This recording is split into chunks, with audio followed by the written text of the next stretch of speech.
Shalom sahabat Mitra Rema. Hari ini tanggal 17 Oktober 2022, kita akan sama-sama mendengarkan firman Tuhan yang terambil dalam kitab Amsal 22 ayat 29 yang berkata demikian. Pernahkah engkau melihat orang yang cakap dalam pekerjaannya? Di hadapan raja-raja ia akan berdiri, bukan di hadapan orang-orang yang hina. Demikianlah firman Tuhan, dan firman ini akan sama-sama saudara dan saya renungkan di hari ini yang saya beri judul Berdiri di Hadapan Raja. Saudara yang saya kasihi dalam Tuhan Yesus Kristus, dalam ayat itu Salomo menggambarkan bahwa orang yang cakap dalam bekerja, dia pasti akan dibawa dan masuk ke dalam satu situasi untuk berdiri di hadapan raja. Dan saya punya 4 poin yang mau saya share hari ini, bagaimana saudara dan saya bisa melihat orang-orang ini bisa berdiri di hadapan raja. Yang pertama, Kejadian 41 ayat 46 itu bicara tentang Yusuf. Yusuf yang masuk dan berdiri menghadap Raja Firaun. Padahal Yusuf tidak melamar pekerjaan di istana Firaun. Yusuf tidak mencari pekerjaan di istana Firaun. Yusuf tidak punya kerinduan untuk duduk dan masuk berhadapan dengan Firaun. Tapi yang terjadi, Alkitab berkata di sana bahwa Yusuf dibawa masuk menghadap Firaun. Mengapa? Karena Yusuf terbukti masih di rumah Potifar, salah satu kepala istana Firaun. Itu dia cakap dalam bekerja, dia rajin bekerja, dan apa yang dia kerjakan dibuat Tuhan berhasil di rumah Potifar. Saudara yang saya kasihi dalam Tuhan Yesus Kristus, ketika Yusuf membuktikan bagian ini di rumah Potifar, terlihat Yusuf mengalami fitnah dan kemudian masuk ke dalam penjara. Tapi perhatikan, Amsal 22 ayat yang ke-29 ini terjadi, terbukti Yusuf bisa masuk ke istana Firaun. Bahkan di dalam Kejadian 41 ayat 46, Yusuf dipercaya menjadi orang nomor 2 di istana Firaun tanpa melewati tes. Tidak ada tes karyawan di sana. Tidak ada tes untuk naik jabatan menduduki orang nomor 2 mangku bumi di Mesir. Tapi satu hal yang Yusuf punya, dia disertai oleh Allah. Dia rajin dan cakap dalam bekerja. Yang kedua kita bisa lihat di dalam 1 Raja-Raja 11 ayat 28. Itu tentang Yorebeam. Yorebeam ini dia dikatakan di sana adalah orang yang rajin bekerja dan orang yang tangkas cakap. Maka Raja Salomo menyuruh dia masuk dan mendapat bagian di dalam pekerjaan yang diberikan oleh Salomo di istana yang dipimpin oleh Salomo.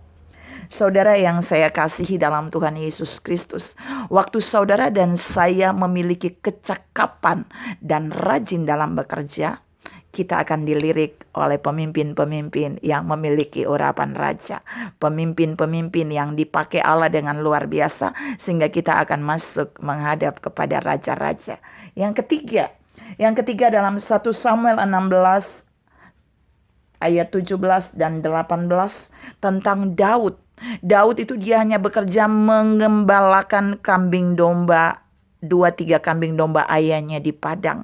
Tapi tiba-tiba dia dipanggil oleh ayahnya melalui Saul. Jadi Saul memanggil Daud melalui Isai, dan kemudian Daud menjadi tangan kanannya Saul, menjadi orang kepercayaan Saul. Karena Alkitab berkata di sana Daud itu adalah prajurit yang pandai bicara, elok perawakannya, dia cakap, perhatikan cakap, bekerjanya bagus, dan yang terakhir Tuhan menyertai Daud. Ini seperti Yusuf, sehingga apa yang dia kerjakan berhasil. Dan itu dilirik oleh Saul. Lalu masuklah Daud ke istana. Lalu dia bekerja menjadi orang kepercayaan Saul. Yang terakhir, yang keempat adalah Daniel. Daniel ini dia ada dalam pembuangan. Tapi kemudian Alkitab berkata Raja Nebukadnezar mencari orang-orang pandai, orang-orang yang cakap untuk bekerja di dalam istananya. Dan didapatilah ada Daniel, Sadrak, Mesak, dan Abednego, dan mereka kemudian dibawa masuk. Daniel 1 ayat 4. Dan Alkitab menunjukkan setelah mereka dibawa masuk, mereka dikhususkan, dan setelah mereka dites, mereka memiliki pengetahuan, kepintaran, hikmat, dan segalanya 10 kali lipat lebih dari orang-orang seangkatannya di istana itu. Saudara yang saya kasih dalam Tuhan Yesus Kristus, dan kemudian Daniel diangkat menjadi orang nomor 2 di istana Babel. Perhatikan saudara, 4 tokoh ini, mereka awalnya tidak ada di istana. Mereka awalnya ada di kediaman-kediaman yang bukan istana. Mereka tidak berhadapan dengan raja. Tapi ketika mereka disertai Tuhan, seperti Yusuf, seperti Daud, Daniel juga disertai Tuhan, Yerobeam juga disertai Tuhan. Ketika mereka memiliki kualitas yang rajin bekerja, cakap, mereka punya loyalitas di dalam bekerja, maka mereka dilirik oleh raja-raja dan mereka bisa berdiri di hadapan raja-raja.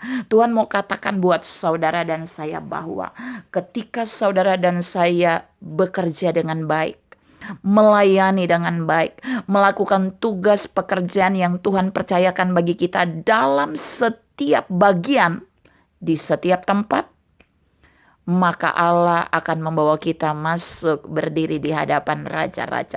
Kita akan mendapat tempat spesial baik di dalam pekerjaan maupun di dalam pelayanan. Kita akan mendapat tempat yang dipercaya oleh raja-raja, oleh pemimpin-pemimpin. Karena apa? Karena bukan saja Tuhan menyertai kita, tapi kita juga harus cakap dan rajin dalam bekerja. Saudara yang saya kasih dalam Tuhan Yesus Kristus, firman ini mau memberikan motivasi buat saudara dan saya. Mari lakukan pekerjaan dan pelayanan yang Tuhan percayakan bagi saudara dan saya di ladang-ladang pelayanan dan pekerjaan kita dengan cakap, dengan rajin, dan bekerja keras. Karena jika kita melakukannya, Allah akan membawa kita masuk dan berdiri di hadapan raja-raja di bumi ini. Kita akan mendapat tempat terbaik, upah terbaik, dan kita akan diperhatikan oleh raja-raja di muka bumi ini. Tuhan memberkati saudara berlimpah. Salam mendapat kelayakan berdiri di hadapan raja-raja di bumi. Amin.